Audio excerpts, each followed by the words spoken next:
Are there ways you're thinking about or maybe even working on now in trying to figure out how to bring people together across party lines, across other divides right now that are outside government? I think we really need to be on the lookout for experiences, mainly offline experiences, that pull people's different circles of belonging into overlapping.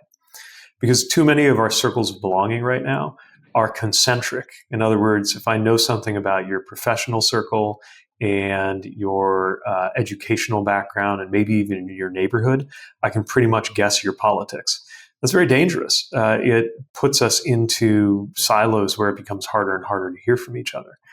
But there's so many other circles of belonging we have. It could be a neighborhood, depending where you live. It could also be a sports affiliation or a faith tradition or something else. And of course, the biggest circle of belonging that Americans all belong to is the American project itself. Certainly something I felt when I was deployed in the military, learning how to trust my life to people I barely knew with nothing in common but the flag on our shoulder.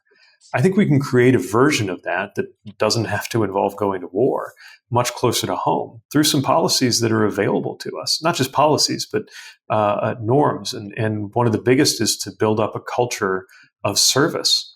One person who I got to know partly through NewDEAL, Josh Fryday out in California, built an extraordinary track record of service on a statewide basis. In California. Of course, we have AmeriCorps at the national level, and it's something that should be getting more support, not being torn up the way it is in this administration. I proposed a version of this when I ran for president that would give everybody a chance to participate in national service and benefits if they chose to do that. Because getting together with people who are different from you and working on something hard is one of the best ways to build up the social trust that we'll need later on when we hit something divisive, whether it's a policy issue or some national disaster or anything else that threatens to pull at the fabric of this country or of our communities.